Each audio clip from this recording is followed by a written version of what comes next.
부모가 자식을 키우면서 어떤 말을 들었을 때 가장 행복할까 한번 생각해 보았습니다. 아우, 정말 크게 성공했네요. 아우, 잘생겼습니다. 아우, 공부 참 잘한다죠? 그러한 말을 들으면 당연히 부모로서 기분이 좋을 것입니다. 그런데 그러한 말들의 내용을 자세히 생각해 보면 성공하고 잘생기고 공부를 잘해서 가장 이득이 되는 사람은 부모가 아니라 바로 자녀 그 자신일 것입니다. 그렇다면 부모가 어떤 말을 들었을 때 가장 행복할까? 그냥 부모로서 가장 행복할까? 한번 제가 생각을 해 보았습니다. 아마 자녀가 참 부모를 많이 닮았네요. 그러한 말을 들으면 참 행복하지 않을까 싶습니다. 물론 생물학적으로 자녀가 부모를 닮는 것은 자연스러운 현상일 것입니다만, 그래도 막상 닮았다는 말을 들으면 왠지 기분이 좋습니다. 저만 그런가요? 여러분들은 안 그러신가요? 저는 공부 잘한다는 말, 성공했다는 말, 그런 말보다도 저를 닮았다는 말을 들으면 저는 더 행복할 것 같습니다. 인간은 인생을 살아가면서 무언가를 이 땅 가운데 남기고 싶은 욕구를 가지고 살아갑니다. 그래서 많은 인간들이 자신의 존재감을 이름과 업적이라는 형태로 남기고자 합니다. 그러나 많은 사람들의 이러한 바람과는 다르게 자신의 이름이나 업적을 만족할 만큼 남기는 사람은 그리 많지 않습니다. 그런데 나의 존재는 점점 사그러져 가지만 나를 닮은 또 다른 존재가 내 뒤에 남겨진다라고 생각할 때 그것은 큰 위로가 아닐 수가 없을 것입니다. 그래서 우리는 우리가 잘 아는 속담을 좀 변형해서 이렇게 말할 수 있을 것 같습니다. 사람은 죽어서 이름을 남기는 것이 좀 어려워도 나를 닮은 자식은 누구든지 남길 수 있다. 맞죠? 처음 예수님께서 제자들을 부르셨을 때 그들의 이름이 2000년이 지난 지금까지 유명하게 될 것이라 생각했던 사람은 그 당시에 아무도 없었을 것입니다. 어쩌면 예수님께서도 그들이 그렇게까지 유명하게 될 것이라는 것을 모르셨을 수도 있고, 설사 아셨다고 한들 그들을 유명하게 만드는 것이 목적이 아니셨기 때문에 그리 대수롭게 생각하지 않으셨을 것입니다. 그러나 예수께서 제자를 처음 부르실 때 가지고 계셨던 한 가지 분명한 사실이 있습니다. 제자들이 죽어서 이름을 남기든 그렇지 않든 상관없다. 나의 유일한 목적은 나를 닮은 제자들을 이 땅에 남기는 것이다. 결국 예수님께서 제자들을 세우신 이유는 예수님을 닮도록 하기 위해서입니다. 그렇다면 예수님께서도 언제 가장 행복하실까? 우리가 세상에서 큰 축복을 받고 형통으로 인해 부족함이 없는 삶을 살아갈 때 예수님은 행복하실까? 아니면 사업적으로, 사회적으로 성공해서 높은 자리에 앉을 때, 그때 예수님께서는 행복하실까? 수많은 사람들로부터 우리가 인기를 받고 있는 모습을 예수님이 보실 때 예수님은 행복하실까? 사실 이러한 것들은 우리에게만 이득이 될 뿐 예수님에게는 관심도 없는 것들입니다. 예수님께서 가장 기뻐하실 때, 예수님께서 가장 행복해 하실 때는 우리 모든 부모님들과 마찬가지로 우리가 예수님을 닮아갈 때입니다. 사랑하는 은혜교회 성도 여러분, 올 한 해 예수님을 닮아감으로 예수님의 기쁨이 되는, 예수님의 행복이 되는 여러분들이 되시기를 주님의 이름으로 축원합니다. 그런데 문제는 무엇입니까? 예수님을 닮아가는 것이 쉽습니까? 어렵습니까? 참 어려워요. 어렵습니다. 여러분, 한자성어 중에 불초소생이라는 그러한 말이 있습니다. 여러분, 불초소생인 이 죄인을 용서해 주십시오. 아마 그러한 표현들을 한 번씩은 들어보셨을 것입니다. 불초소생이 무슨 뜻일까요? 사실 이 표현은 아무 때나 사용하는 것이 아니라 자식이 부모님 앞에서만 사용하는 것이었습니다. 불초는 아니 불자에 초자는 닮을 초입니다. 우리 나를 닮은 그림을 뭐라고 하죠? 초상화라고 하지 않습니까? 그때 쓰는 단어가 바로 이 초자입니다. 그래서 불초는 닮지 않았다라는 그러한 표현입니다. 닮지 않은 자라는 이야기입니다. 즉, 자녀로서 부모님을 닮아야 하는 것이 당연한데 그렇지 못한 불효자라는 의미가 바로 이 불초소생이라는 단어입니다. 이렇게 우리의 조상들은 부모님을 닮지 못하고 사는 것을 항상 부끄럽게 생각했습니다. 부모님께서 베푸신 그 넓은 한량없이 큰 사랑을 자식의 표로 채우는 것은 거의 불가능하기에 우리는 항상 부모님 앞에 불초소생일 수밖에 없습니다. 마찬가지로 우리를 죄에서 구원하시고 또한 우리를 제자로 부르신 주님의 그 크신 은혜를 생각하면서 예수님을 닮아가는 자가 되어야 되는 것이 마땅하건만 우리는 매 순간 예수님 앞에서 불초소생이 되는 경우가 많이 있습니다. 그러나 우리가 부모님 앞에서 불초소생이라고 정말로 부모님을 닮아가는 것을 포기한다면 그것은 불초소생을 넘어 배은 망덕입니다. 예수님을 닮아가는 것이 쉽지 않습니다. 그렇다고 해서 우리가 예수님을 닮아가는 것을 아예 포기한다면 그건 역시 참 은혜를 받은 참 제자의 모습은 아닐 것입니다. 올해 2020년도 우리 은혜교회의 목적은 무엇입니까? 예수 그리스도를 닮아가는 교회가 되는 것입니다. 예수님께서 우리를 부르실 때 우리를 제자로 그리고 예수님을 닮아가는 예수님의 제자로 우리를 부르셨음을 여러분 믿으시길 바랍니다.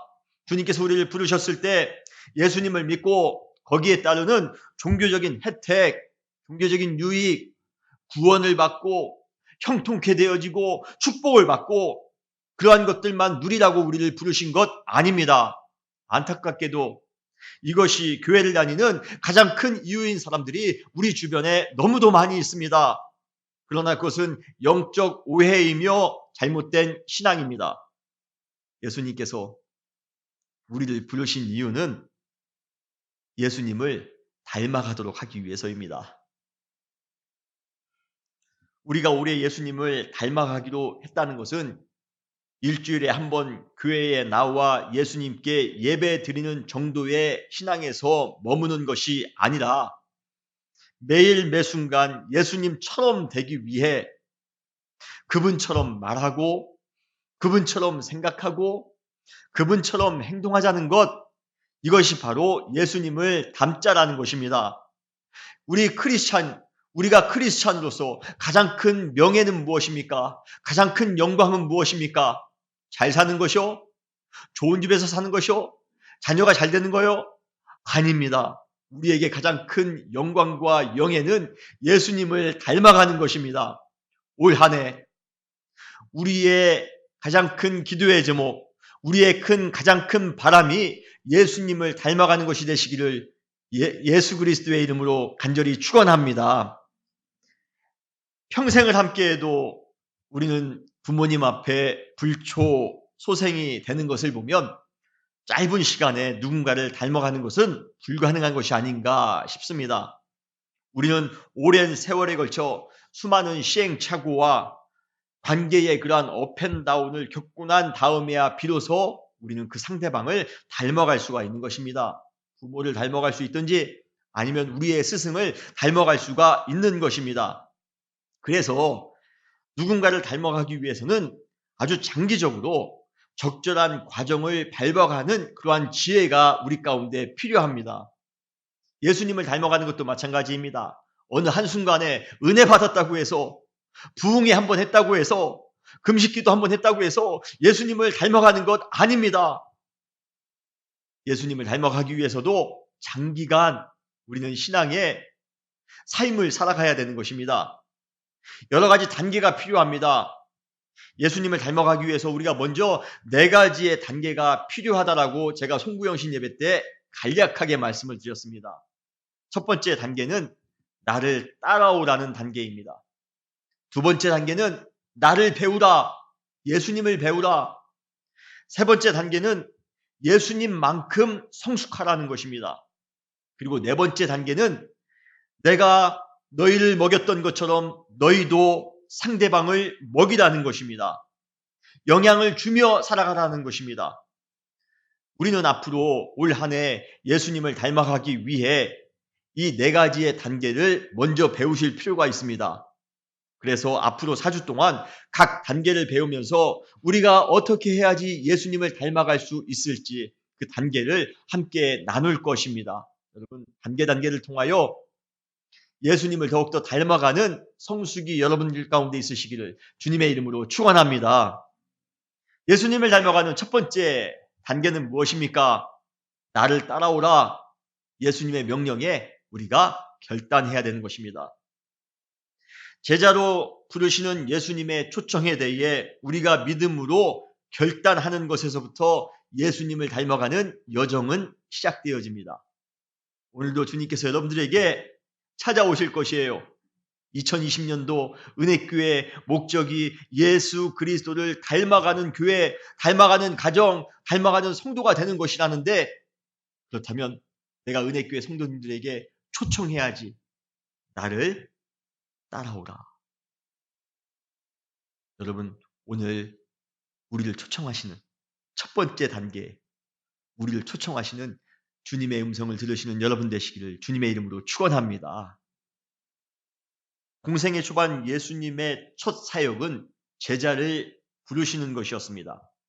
예수님께서도 하나님의 나라의 복음을 전하는 것, 이 사역이 예수님 혼자만 할 수 있는 것이 아니라 자신을 닮은 수많은 제자들이 전 세계와 전 시대에 걸쳐 해야 되는 것임을 예수님께서도 분명히 아셨던 것 같습니다.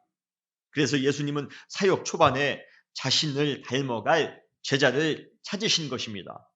결국 제자는 누구입니까?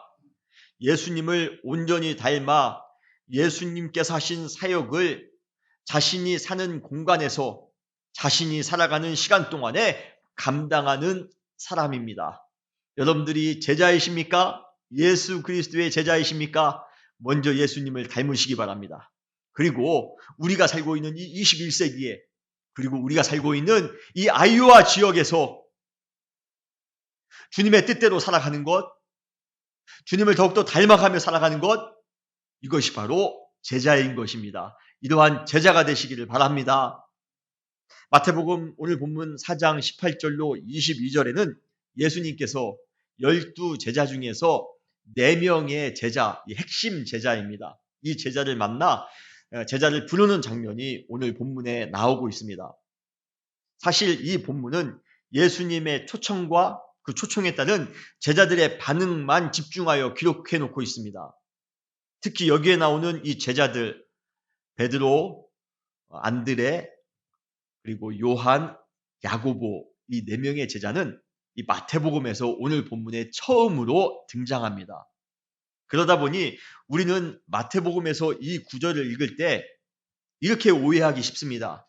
예수님께서 갈릴리 해변을 다니시다가 우연히 고기를 잡고 있는 4명의 어부를 만나게 되었는데 그들에게 갑자기 즉흥적으로 나를 따라오라라고 초대하셨고, 그리고 그들은 처음 만나는 사람이 불렀는데도 불구하고, 초청했는데도 불구하고 아주 놀라운 믿음을 가지고 적극적으로 반응하였다 하고 우리는 이 구절을 읽기가 쉽습니다.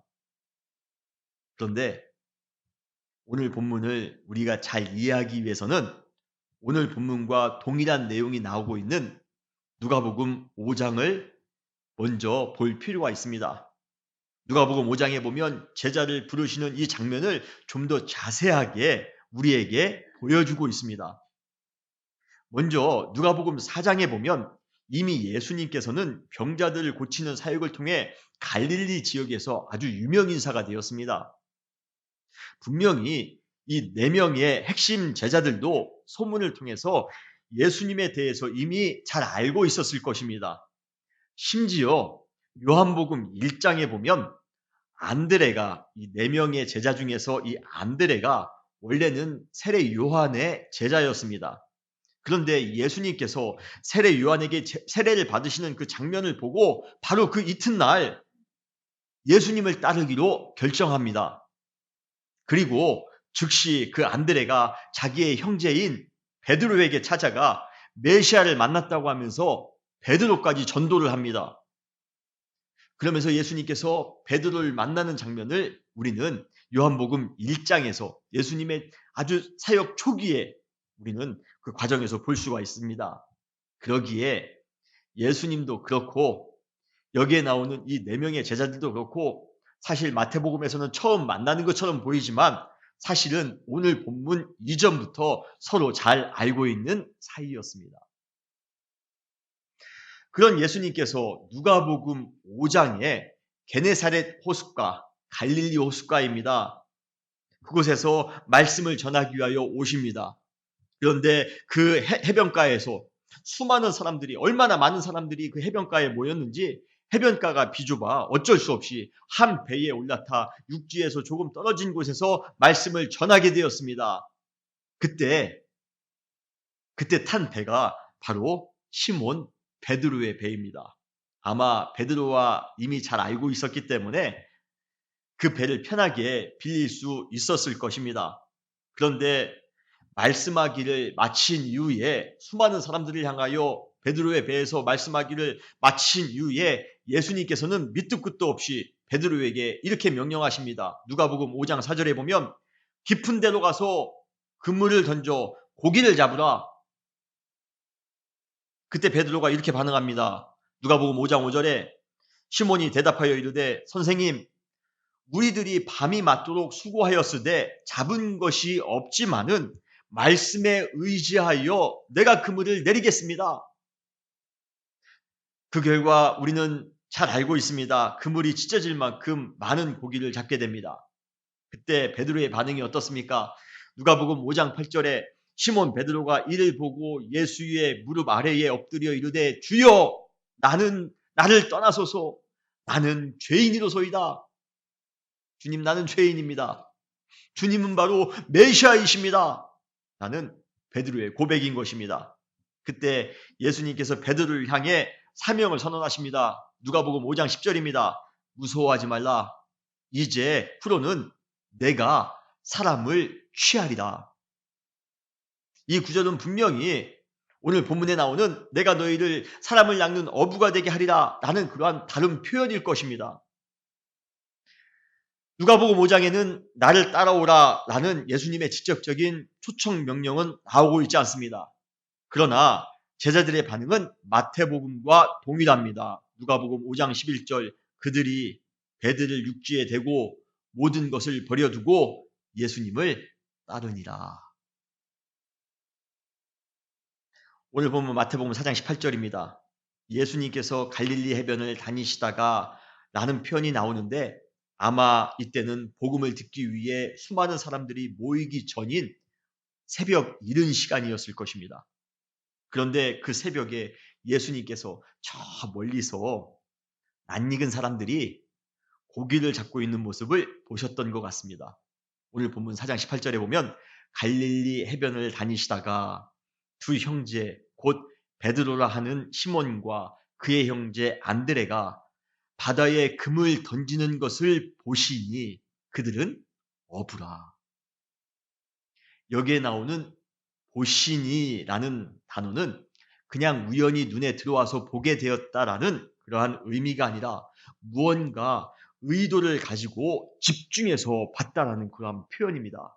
예수님께서 밤이 새도록 그물을 던지는데 고생하고 있는 그러한 두 제자를 일찍이 보고 계셨던 것입니다. 고기를 밤새도록 잡기 위하여 그물을 던졌지만 잡은 것이 하나도 없습니다. 아까 누가복음에서 그렇죠? 내가 밤이 새도록 그물을 던졌는데 헛수고였습니다. 아무것도 소득이 없는 날, 그런 날은 항상 우울합니다. 그리고 막막하기도 했을 것입니다. 좌절하는 마음도 들었을 것입니다. 그런데 그러한 모든 장면을 예수님께서는 멀리서 그들의 모든 모습을 유심히 보셨던 것입니다. 우리는 여기서 예수님께서는 과연 누구를 자신을 닮아갈 제자로 삼으실까라는 그러한 질문에 대한 답을 얻을 수가 있습니다. 일단 이 질문에 대해 확실히 답이 아닌 것부터 여러분들에게 말씀을 드립니다. 예수님께서 우리를 제자로 삼으실 때 그냥 길을 가다가 우연히 눈에 띄는 사람, 그 사람을 제자로 삼으시는 것은 아닙니다. 예수님께서 우리를 제자로 삼으실 때 로또를 추첨하듯이 그냥 랜덤으로 뽑는 것이 아니라는 것입니다. 예수님께서 우리를 제자로 삼으실 때 우리의 모습과 우리의 행동, 우리의 마음과 우리의 생각, 우리의 상황과 우리의 상태를 유심히 보고 우리를 제자로 예수님을 닮아갈 사람으로 우리를 초청하신다는 것입니다. 특히 우리가 잘 나가고 우리가 유능하기 때문에 우리를 제자로 선별하신 것이 아니라 매일의 삶 가운데 아주 실패투성이입니다. 고달픈 삶을 살아갑니다. 억울한 일이 우리의 삶 가운데 넘쳐납니다. 소득이 하나도 없습니다. 그러한 우리의 모습이라 할지라도 있는 모습 그대로 우리를 유심히 바라보시고 그리고 우리를 제자로 삼으신다는 것입니다. 사랑하는 성도 여러분, 우리가 예수님의 제자임을 여러분 믿으십니까? 올해 여러분 교회의 표어대로 예수님을 닮아가기로 여러분 마음 가운데 다짐하셨습니까? 그렇다면 우리가 그러한 다짐을 하기 이전에 예수님께서 우리의 삶을 유심히 바라보시고 우리를 제자로 삼으셨다는 사실을 여러분 믿으시길 바랍니다. 우리가 아파할 때, 우리가 실패할 때, 우리가 좌절할 때, 우리가 넘어져 있을 때, 쓰러져 있을 때 주님께서는 우리를 바라보지 아니하시고 그냥 우리를 우연히 제자로 삼으신 것이 아니라 우리가 힘들어할 때, 고달퍼할 때 우리 2019년도 얼마나 힘들었습니까? 2019년도 우리의 마음 가운데 속상한 일이 얼마나 많이 있었습니까? 답답한 일이 얼마나 많이 있었습니까? 소득이 없는 일들이 얼마나 많이 있었습니까? 그런데 주님께서는 2019년도 아니 그 이전부터 여러분들을 바라보고 계셨습니다. 그리고 드디어 때가 됐을 때 여러분들에게 나오신 것입니다. 그리고 우리를 제자로 삼으셨습니다. 사랑하는 성도 여러분, 주님께서 우리를 먼저 바라보시고 우리 가운데 찾아오셔서 우리를 제자로 삼으심을 여러분 믿으시길 바랍니다. 더 나아가 예수님께서 우리를 제자로 부르실 때 우리의 삶의 한 현장, 한 복판에서 우리를 부르셨다는 것입니다. 어부인 제자를 부르실 때 산이나 상점이나 길거리에서 부르신 것이 아니라 그들의 삶의 터전인 바다에서 그들을 부르셨습니다. 그들이 그물을 던지고 있는 그 상태에서 예수님께서는 제자로 그들을 부르셨습니다. 예수님께서 유심히 보신 것은 그들이 소득이 있든 어떤 상관없이 열심히 그들의 삶의 현장인 바다에서 밤이 새도록 일을 하는 모습이었습니다. 마찬가지로 주님께서 우리를 부르실 때 우리의 삶의 현장에서 부르실 것입니다. 학생들이 학교에서 공부를 열심히 하고 있을 때, 공부에 열중할 때 하나님께서는 그를 부르실 것입니다. 직장인들은 직장에서 열심히 업무에 충실할 때 그때 주님께서 그 직장인을 부르실 것입니다. 주부들이 가정에서 열심히 가정의 살림을 돌볼 때에 그때 그들을 부르실 것입니다. 이것이 바로 올해 우리가 우리의 삶의 자리가 어떠한 곳이든 상관없이 열심히 살아가야 될 이유인 것입니다. 예수님의 제자가 된다는 것은 우연히 되는 것이 아니라 나의 삶의 자리에서 최선을 다할 때 주어지는 하나님의 은총입니다. 여러분, 여러분의 삶의 자리 어쩔 때는 만족스럽지 못한 자리일 수도 있습니다. 어쩌면 내가 원하는 만큼 되지 않는 그러한 자리일 수도 있습니다. 원망이 있는 자리일 수도 있고 불평이 있을 수도 있습니다. 그러나 여러분, 그 이전에 우리에게 주어진 그 자리, 우리에게 주어진 그 삶의 그 현장에서 최선을 다해 살아가시기를 바랍니다. 그때 비로소 그 자리에서 여러분들을 주님께서는 불러주실 것입니다. 오늘 여러분의 자리가 어디일지는 모르지만 올 한 해를 통하여 우리에게 주어진 그 자리에서 최선을 다함으로 예수님의 제자로 선택을 받는 여러분 모두가 되시기를 주님의 이름으로 축원합니다. 예수님께서 제자를 부르시면서 동시에 우리에게 사명도 주십니다. 그 사명의 내용이 무엇입니까? 나를 따라오라. 그러면 내가 너희를 사람을 낚는 어부가 되게 하리라 라고 사명을 말씀하십니다. 이것은 제자들에게 주시는 선교의 비전입니다. 그리고 영향력에 대한 비전입니다. 예수님께서 이 땅 가운데 오셔서 사람을 낚는, 그래서 수많은 사람들에게 영향력 있는 목자가 되셨던 것처럼 제자들도 그러한 예수님을 닮아 사람을 낚는 영향력 있는 어부가 되게 하시겠다라는 것입니다. 한마디로 말해 제자들을 예수님처럼 되도록 하시겠다라는 그러한 것입니다. 여기에 나오는 아주 중요한 동사가 있습니다. 여기에 보면 사람을 낚는 어부가 되게 하리라라고 말씀하십니다. 되게 하리라라는 그러한 동사입니다. 이 동사는 예수님의 강한 의지가 포함되어져 있는 그러한 동사입니다. 사람을 낚는 어부, 이것은 제자들이 스스로 노력해서 될 수 있는 것이 아닙니다. 우리가 공부 열심히 했다고 해서, 우리가 뭔가 사회적으로 큰 업적을 이루었다고 해서, 우리가 큰 돈을 가지고 있다고 해서 우리 스스로 사람을 낚는 어부가 될 수 있는 것 아닙니다. 사람을 낚는 어부가 되기 위하여, 우리가 사명을 감당하기 위하여 우리는 예수님의 도우심이 필요합니다. 예수님께서는 자신을 따라오라라고 그를 부르신 사람에게 사람을 낚는 어부가 되도록 하시겠다라는 것입니다. 그러므로 나를 따라오라. 이 명령은 우리가 예수님을 닮을 수 있도록, 그래서 사람을 낚는 복음의 사람이 되도록, 그래서 영향력 있는 사람이 될 수 있도록 전적으로 도와주시겠다라는 그러한 의미를 가지고 있는 것입니다.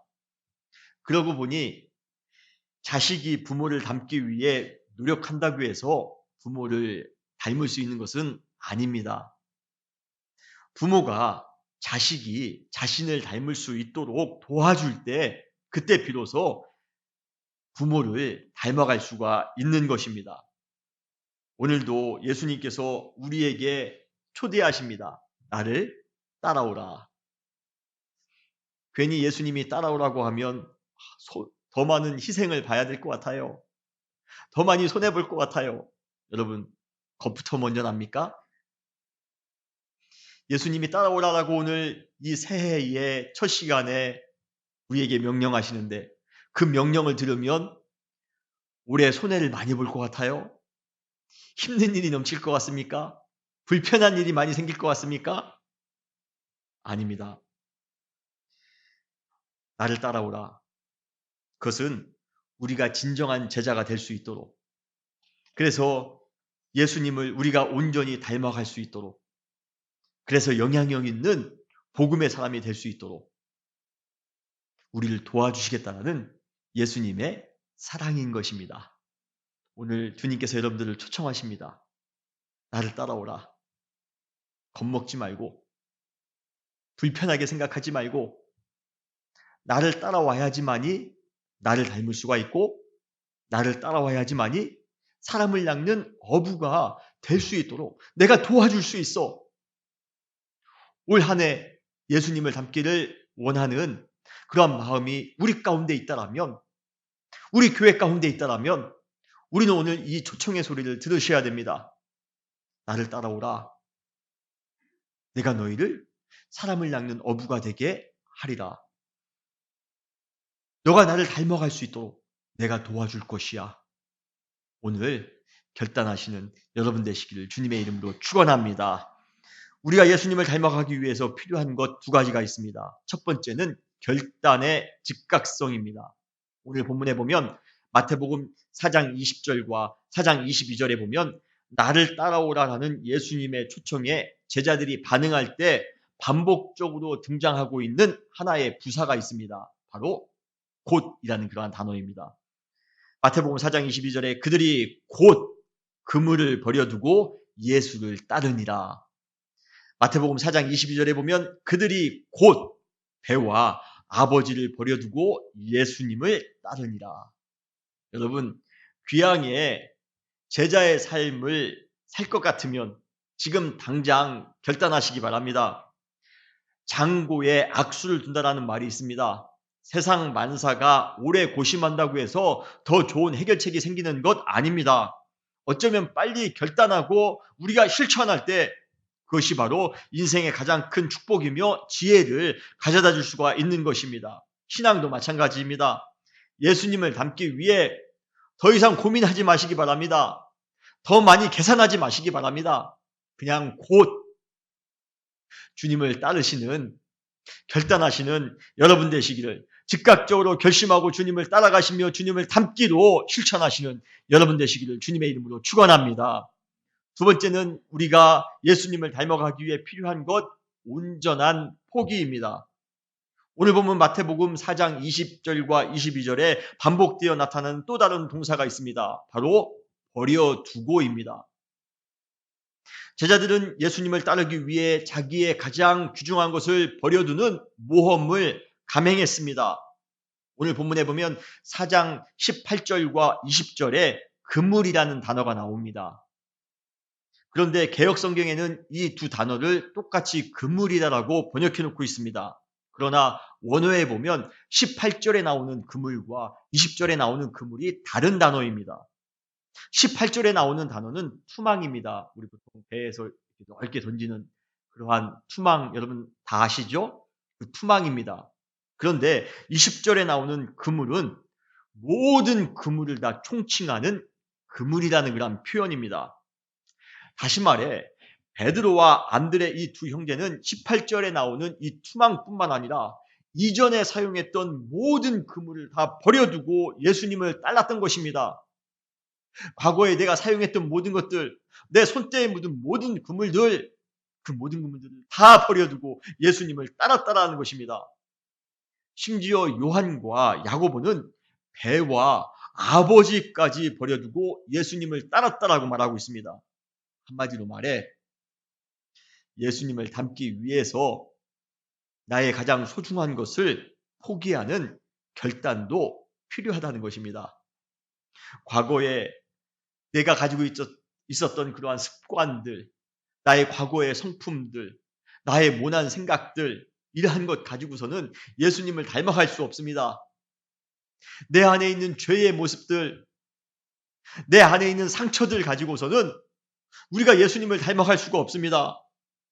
여러분, 성악 레슨을 받기 위해서 제일 먼저 배우는 것은 내가 가지고 있는, 학생이 가지고 있는 과거의 노래하는 습관들과 방식들을 다 버리는 것에서부터 시작합니다. 성악뿐만 아니라 그림을 배우든 서예를 배우든 글 쓰는 것을 배우든 모든 것이 다 마찬가지입니다. 내가 과거에 했던 것을 다 버릴 때에 그때 비로소 선생님의 성악하는 방법, 필체, 그림 그리는 방법을 우리가 그때 비로소 배울 수가 있는 것입니다. 예수님을 닮기 위해 우리가 먼저 해야 될 것은 우리가 가지고 있는 과거의 습관들, 2019년도까지 우리의 발목을 잡고 있었던 그러한 잘못된 습관들, 여러분들 스스로가 더 잘 알고 계실 것입니다. 우리의 잘못된 성품들, 우리의 상처들, 우리의 죄성들, 이러한 모든 것들을 다 버려둬야지만이 우리는 예수님을 닮아갈 수가 있습니다. 여러분, 이제 2020년도 새해가 시작되었습니다. 지금까지 가지고 있었던 묵은 감정과 묵은 상처와 묵은 성품을 가지고 올해를 또 계속 이어서 살아갈 것이 아니라 여러분 버려둘 것은 버려둡시다. 그리고 예수님을 닮기 위해 오늘 즉각적으로 헌신하시며 다짐하시는 여러분 되시기를 주님의 이름으로 축원합니다. 같이 기도하시겠습니다.